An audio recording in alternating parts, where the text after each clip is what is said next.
ఈ pan card details చాలా safe గా అయితే ఉంచుకోండి. ఎక్కడ పడితే అక్కడ ఎంటర్ చేయొద్దు. థర్డ్ పార్టీ వెబ్సైట్ లో కానీ యాప్ల్లో కానీ మీ పాన్ కార్డ్ డీటెయిల్స్ అయితే ఇవ్వద్దు. నేను చెప్తుంది కాదు, సిబిల్ వాళ్ళు చెప్తూ ఉన్నారు. చాలా మంది సిబిల్ స్కోర్ చెక్ చేసుకోవడానికి కూడా కొన్ని థర్డ్ పార్టీ వెబ్సైట్స్ యాప్ లో పాన్ కార్డ్ ఎంటర్ చేస్తూ ఉంటారు.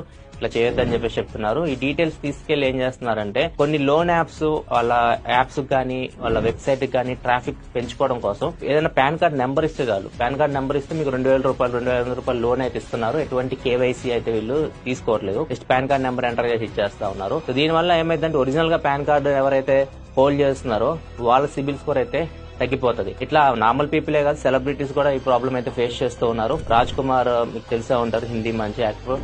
అండ్ సన్నీ లియోన్ మీకు తెలిసే ఉంటుంది, మంచి మీ ఫేవరెట్ యాక్టర్స్. వీళ్ళకి కూడా ఈ సిబిల్ స్కోర్ ఇష్యూ అయితే వచ్చింది. వీళ్ళ పాన్ కార్డ్ నెంబర్స్ కూడా యూజ్ చేసి కొంతమంది లోన్స్ అయితే తీసుకున్నారు.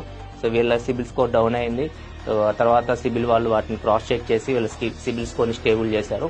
అందరికైతే వార్నింగ్ ఇస్తున్నారు, ఇట్లా ఎక్కడ పడితే అక్కడ మీరు ఈ పాన్ కార్డ్ నెంబర్స్ ఇట్లాంటివి ఎంటర్ చేయదు మీవే అని చెప్పేసి సేఫ్ గా ఉండాలని చెప్పేసి చెప్తున్నారు. ఈ వీడియోని ఖచ్చితంగా మీ ఫ్రెండ్స్ తో కూడా షేర్ చేయని వాళ్ళు కూడా జాగ్రత్త పడతారు.